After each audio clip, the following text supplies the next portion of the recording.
초막절과 추석, 이런 제목입니다. 레위기 23장 9절에서 10절을 보면 너희는 내가 준 땅에 들어가거든 첫 곡식을 거둘 때에 우선 제일 처음 거둔 곡식 한 단을 제사장에게 갖다 주면 제사장이 새 소재와 떡 2덩이를 만들어 하나님께 드릴 것이다. 팔레스틴 땅에서 생산이 되는 주 곡물은 보리와 밀입니다. 보리 추수가 첫 수확이고 밀이 다음 수확물이었습니다. 레위기 23장 16절에서 17절을 보면 첫 수확물인 보리로 첫 번째 떡을 만들고 두 번째 수확물인 밀로 두 번째 떡을 만들어 하나님께 드려라. 여기서 새 소재와 떡은 소재는 첫 수확물을 거둘 수 있는 수확물 주심을 감사하여 곡물로 떡을 만들어 드렸습니다. 신명기 16장 13절에서 17절 오늘 본문을 보면 모든 곡식을 타작을 하고 7일 동안 초막절을 지켜라. 이스라엘 민족이 지키는 초막절이 추수 감사 주일인데 우리나라에서 추수 감사 주일은 추석 명절이 됩니다. 추석 주일에 추수 감사 주일을 지키는 교회들이 많이 있습니다. 추석 명절은 모든 곡식 첫 열매 주심에 감사하여 첫 열매로 감사 예배를 드리는 날입니다. 추석 명절이 주는 메시지는 첫째, 첫 열매는 하나님께서 주셨다는 것입니다.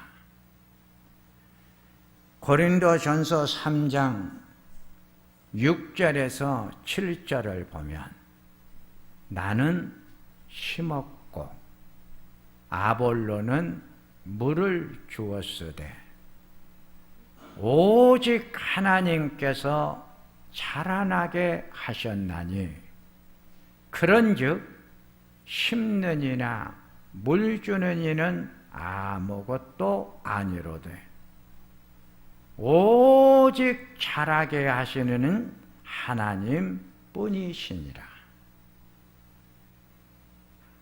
일곡 중앙교회 목사님이 선교센터에 사과나무를 심었어요. 그 사과나무에 첫 열매가 맺히게 되자 저하고 천 열매를 따서 먹어 보았는데 사과 맛이 최고였습니다.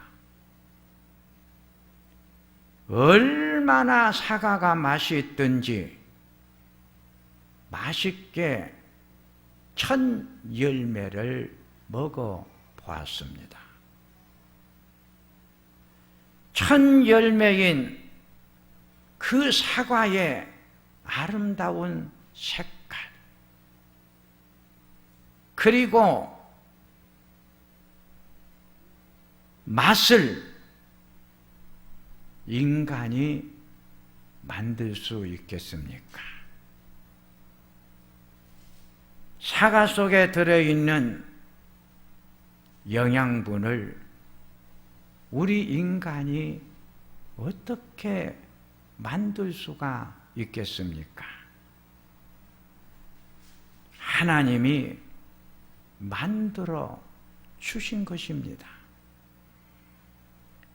햇볕의 양, 물의 양이 과일의 맛을 만들어 주는데 이 양을 인간이 어떻게 조절할 수 있겠습니까? 사도행전 17장 24절에서 28절을 보면 만물을 창조하신 하나님이 지금도 그 만물을 관리하고 계신다고 했습니다. 시편 19편 1절에 땅과 그 안에 있는 모든 것이 여호와의 것이요 세계와 그 안에 사는 모든 생명체도 다 여호와의 것이로다. 모든 만물들을 하나님이 창조하셨다는 것입니다. 하나님의 은혜로 이 좋은 핵과일, 곡식들을 먹을 수 있음에 감사하라. 이것이 추석 명절을 보내는 우리 성도님들에게 하나님이 준 첫 번째의 말씀입니다. 두 번째는 나눔의 축제입니다. 신명기 16장 14절을 보면 명절을 지킬 때에는 너와 내 자녀와 노비와 내 성중에 거하는 레위인과 객과 고아와 가부와 함께 즐겁게 보내라. 고아, 과부, 객은 이웃을 말합니다. 이웃이 있기에 내가 존재하는 것입니다. 이웃과 함께 보내라는 말은 함께 더불어 같이 살아가는 공동체를 만들으라는 것입니다. 이 공동체가 하나님의 나라입니다. 하나님 나라의 모습은 이웃과 더불어 함께 살아가는 것입니다. 어렸을 때 명절이 돌아오면 이웃들을 많이 만났습니다. 조그만 시골 마을이지만 태어난 이웃들이 삶의 자리가 달랐습니다. 명절이 돌아오면 태어났던 고향으로 다들 찾아왔습니다. 명절이 되면 이웃을 만날 수가 있었습니다. 명절 때 서로 베풀고 나누면서 더불어 함께 살아가라고 합니다. 사도행전 2장 42절을 보니까 초대교회는 서로 교제하며 살았다 그랬습니다. 하나님을 잘 믿는 성도는 혼자 살아가는 것이 아니라 이웃과 더불어 함께 살아갑니다. 하나님을 잘 믿는 사람들의 아름다운 삶의 모습은 이웃과 더불어 함께 살아가는 것입니다. 초대교회 성도들은 하나님을 잘 믿고 섬겼기에 그들에게는 이웃이 보였고 이웃이 있었습니다. 그래서 그 이웃과 함께 아름다운 교제를 나누면서 살았습니다. 사도행전 2장 44절을 보니까 모든 것을 서로 나누어 쓰고 하나님의 아름다운 속성은 나 혼자 먹고 마시라고 주는 것이 아니라 이웃과 나누면서 살아가라고 하나님이 우리에게 주셨습니다. 그래서 초대교회 성도들은 하나님께서 주신 것을 이웃과 함께 나누면서 살았습니다. 이것이 하나님의 속성입니다. 하나님의 아름다운 모습은 이웃과 나누면서 살아가는 것입니다. 사도행전 2장 45절 보니까 재산과 물질을 팔아 각 사람의 필요에 따라 나누어 주었다 그랬습니다. 또 46절에 집에서 떡을 떼며 음식을 먹었습니다.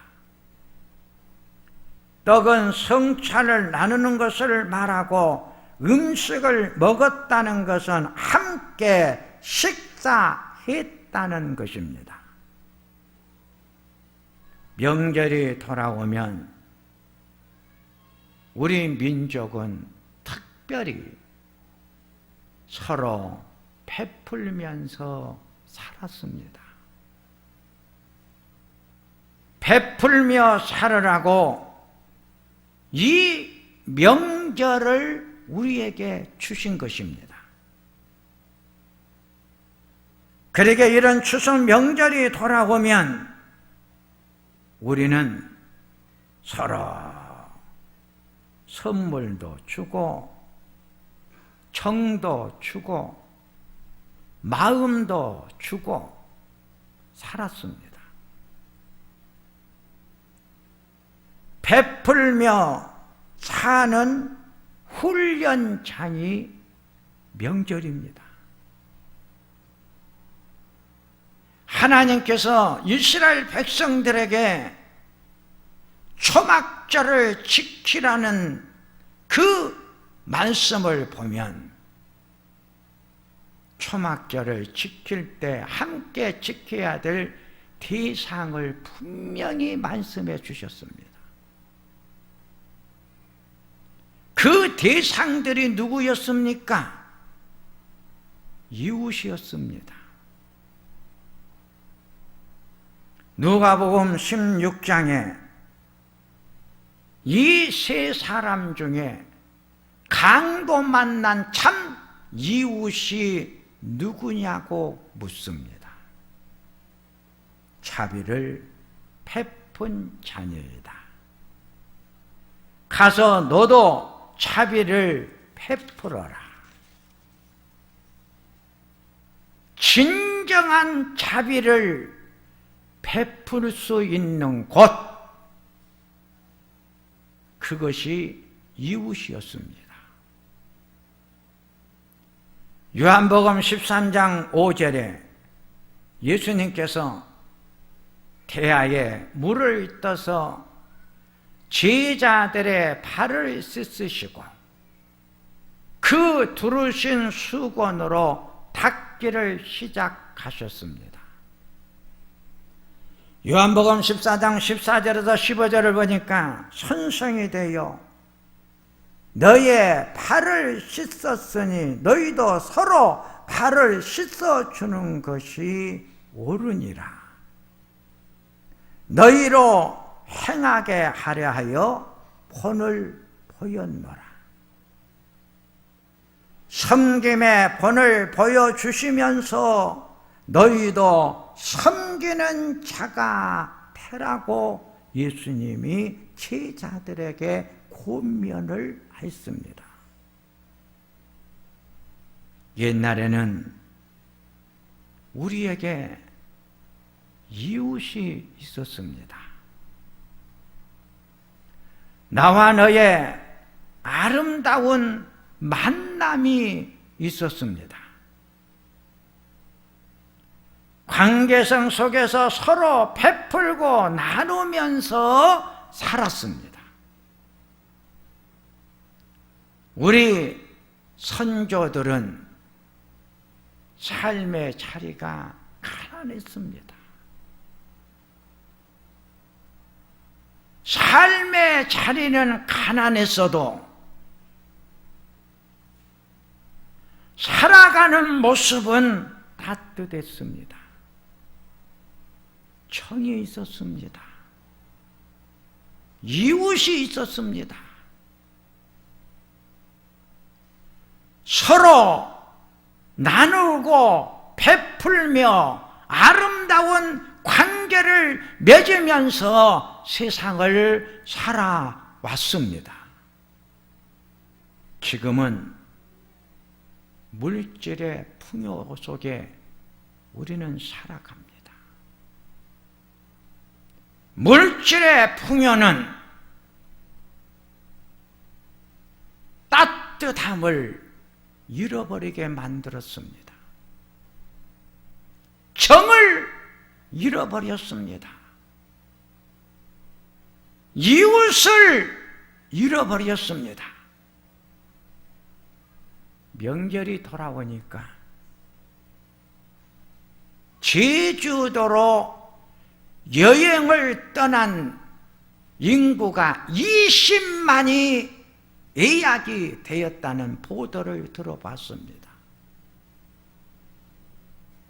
이것이 현대인의 삶의 자리 속에서 보여지는 나뿐인 인생, 내 가족, 내 식구, 나라고 하는 울타리 속으로 우리들의 삶의 자리가 좁아져 버렸습니다. 제가 아파트로 이사 간 지가 1년이 되었습니다. 옆집에 누가 사는지도 모릅니다.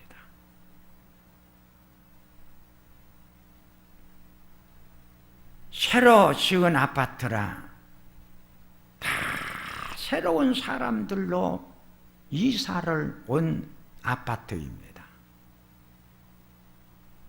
그래서 저는 아파트 안에서 먼저 알든 모르든 인사를 먼저 합니다. 그랬더니 저를 안 사람들은 저를 보면 그들도 인사를 하더라고요. 아파트의 삶의 문화, 모든 관계가 두절이 된 나라고 하는 한 가정만 존재할 뿐입니다. 이웃이 없다는 거예요. 이웃을 우리는 잃어버렸다는 거예요. 그러기에 더불어 함께 살아가는 아름다운 우리 민족이 가지고 있는 그 정과 따뜻함을 우리들은 다 잃어버리고 지금 살아가고 있다는 거예요.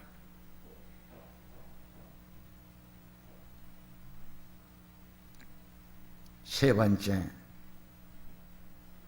하나님이 주신 은혜를 잊지 말라는 거예요. 신명기 16장 15절에 내 하나님 여호와 앞에서 철기를 지켜라. 내 하나님 여호와께서 내 소출과 내 손으로 행한 모든 일에 복을 줄 것이니 즐거운 마음으로 명절을 지켜라. 하나님께서 내가 하는 모든 일에 복을 주셨고 주실 것을 믿고 하나님이 지금까지 베풀어 주신 은혜를 잊지 말고 감사하는 마음으로 명절을 지켜라. 명절날 가족이 만나게 됩니다. 명절날 찾아온 자녀들을 바라보며 내 사랑하는 자녀들이 건강하게 살고 있는 것에 감사하라. 찾아올 수 있는 가정이 있는 자들아, 감사하라. 명절이 돌아오면 찾아갈 수 있는 가정이 있는 자들아, 감사하라. 만날 수 있는 가족이 있는 자들아, 감사하라. 사는 맛, 사는 즐거움이 어디에 있습니까? 손자, 손녀들 재롱 보면서 즐거움이 만들어지지 않습니까? 사랑하는 자녀들 먹이고 싶어 준비하는 부모의 손길에 사는 맛이 있고 사는 이유가 있지 않습니까? 온 가정이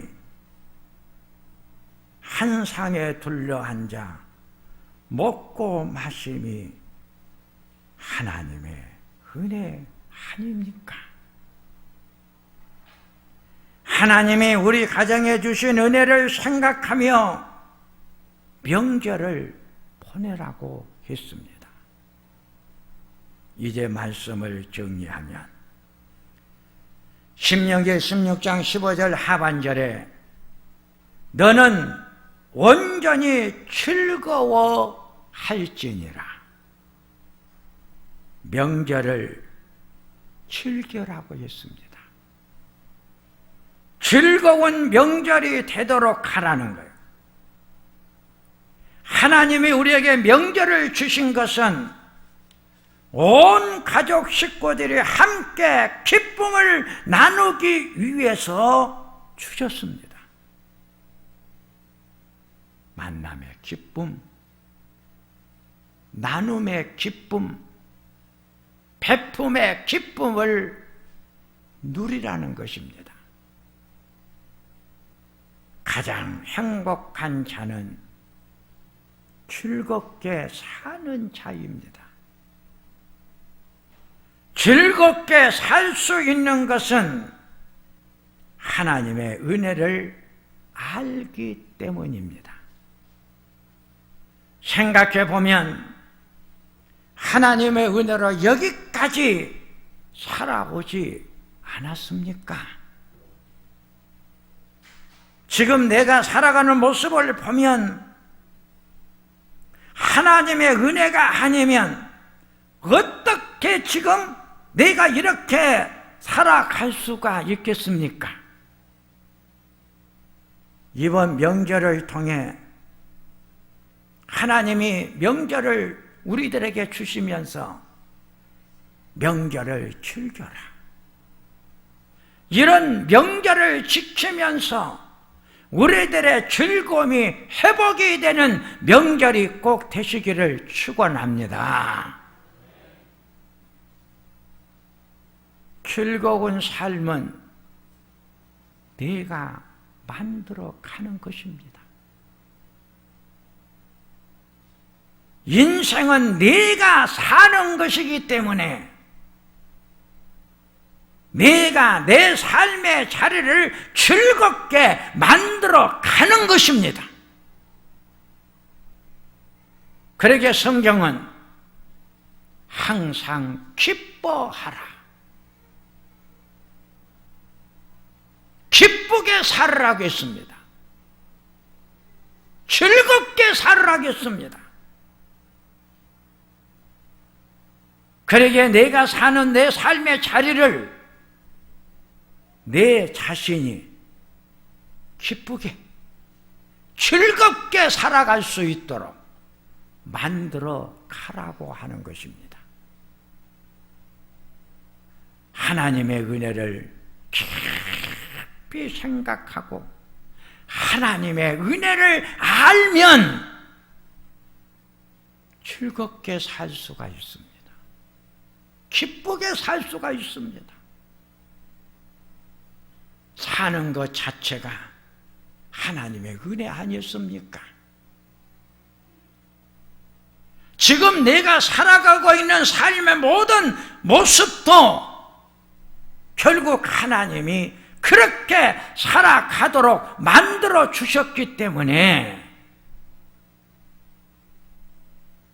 그 속에서 감사하고 즐겁고 기쁜 마음으로 내가 세상을 살아가다 보면 내 삶의 자리가 즐거워지고 기뻐지고 감사하는 삶의 자리가 만들어져 가기 때문입니다.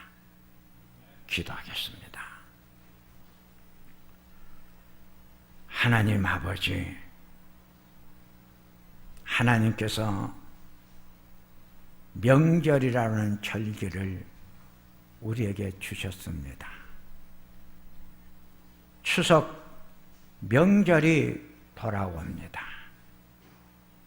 이 명절을 주신 이유 알았습니다. 이 명절을 어떻게 보낼 것인가도 알았습니다.